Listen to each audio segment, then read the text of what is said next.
speaking about history, Patrice Lumumba, who was the first legally elected prime minister of the DRC, was determined to achieve Congo's genuine independence and have full control over Congo's resources in order to utilize them and improve the living condition of his people, and was perceived as a threat to Western interest. And in January 7th, 1961, he was assassinated. And this senior's act was a culmination of two interrelated assassination plots by, well, American government and the Belgian government.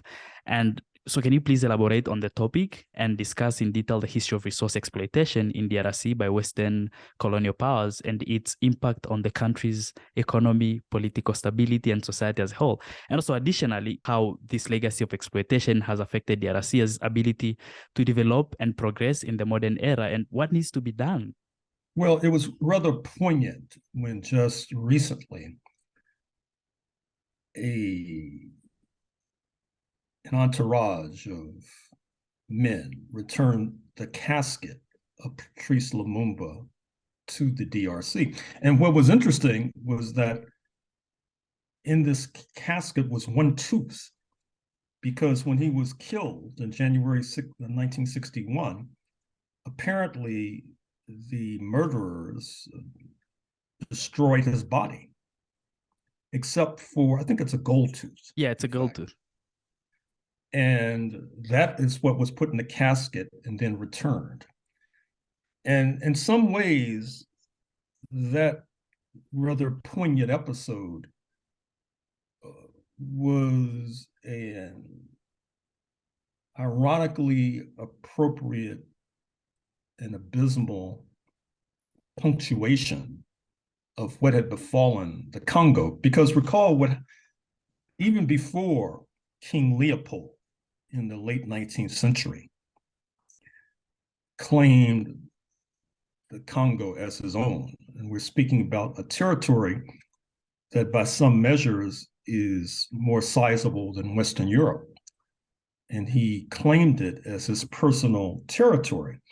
But even before that, in the late 19th century, the Congo had been a happy hunting ground for enslavers, particularly enslavers from the United States, who would sail up the Congo River to snatch individuals. And in fact, as late as 1860, you had hundreds of Congolese disembarking in the United States to be enslaved. Now, of course, we know that supposedly slavery ended in the United States 5 years later. But even after that, there have been credible reports that you had kidnappings of Africans. What people need to realize is that as long as slavery existed in the Western Hemisphere, and as long as the idea of being an enslaved person and an African were coterminous, to be an African meant that you were to be enslaved meant that you were to be an African. What that meant is that when you had ships that carried the US flag, the stars and stripes, sailing into any part of the world where Black people existed, these Black people were not safe because they could be snatched, put on board the ship, and the next thing you know, they're working for free on a sugar plantation in Louisiana. In any case, back to King Leopold, he implanted a system of forced labor, which is a euphemism for slavery, in Congo.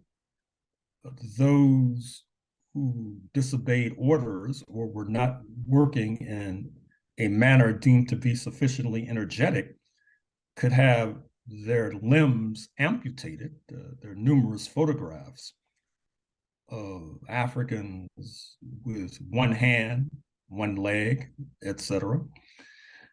And what's striking is that rubber was a particular commodity that was looted and plundered from Congo, because as King Leopold is digging his claws into Congo, you have the simultaneous rise of the bicycle industry and the automobile industry, which are dependent upon tires made of rubber.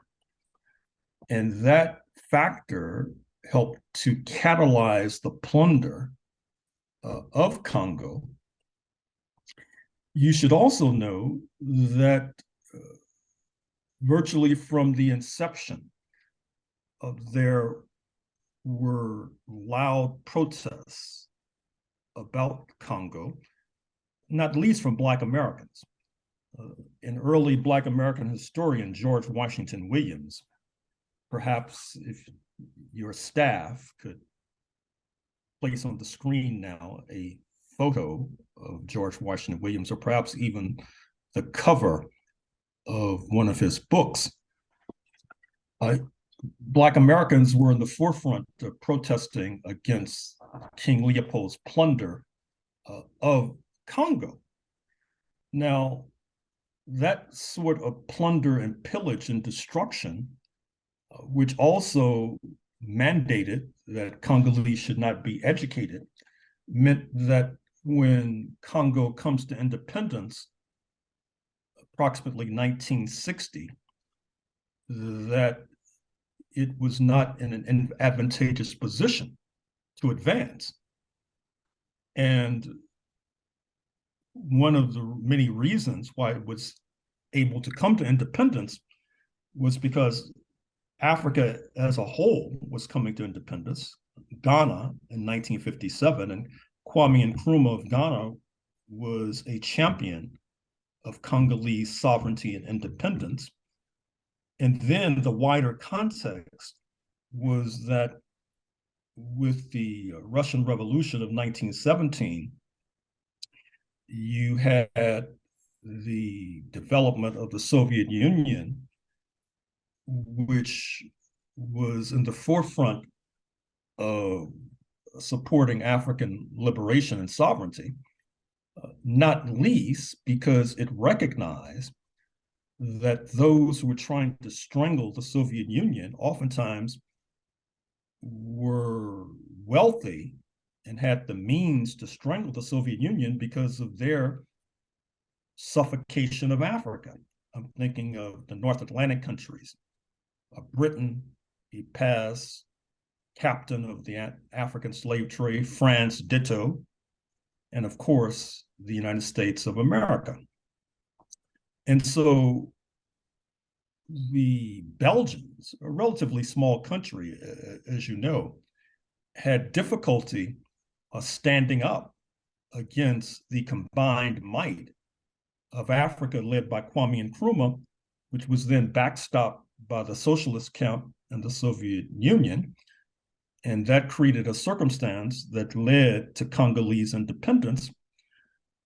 But the imperialists rarely surrender until and unless they are forced to do so. In some ways, I've compared them to an 18th century army in the North Atlantic, which you would force the army to retreat, and they would retreat, but then they would dig in once again and fight, and you'd force them to retreat from that position, and they would retreat, but then they would dig in and fight. And so independence for Congo meant that the Belgian colonizers were forced to retreat, but that did not necessarily mean that they were going to surrender. And the assassination of Patrice Lumumba was evidence of that. And I think I might have mentioned it on our last encounter, that the US Central Intelligence Agency was involved in the assassination. In fact, a man by the name of Larry Devlin, did I mention this last time? Devlin? No, you didn't. Who was CIA station chief, actually wrote a book about it. I mean, he's so proud of his role in this crime and so confident that he would not be brought to justice that he wrote an entire book detailing the role of himself and his government in the assassination of Patrice Lumumba. This too is nothing new. You may recall that when Nelson Mandela was arrested some decades ago by the apartheid authorities, the Central Intelligence Agency was in on the arrest of Nelson Mandela as well. If you look at the killings of many African leaders, think of Thomas Sankara of Burkina Faso, for example.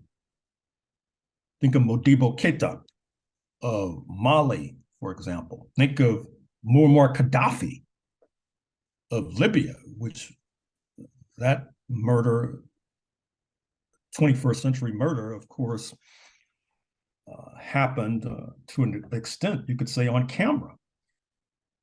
With all of these murders of African leaders and devastation of Africa, you'll find the bloody fingerprints of the United States government, which makes it rather ironic is that the United States government now comes to Africa after centuries of profiteering from the African slave trade and from decades of interference in the internal affairs of sovereign African states.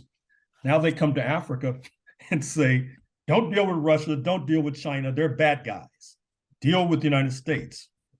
I assume they must think that Africans are ignorant or stupid, and I think that they will be rudely rebuffed with regard to that misdiagnosis.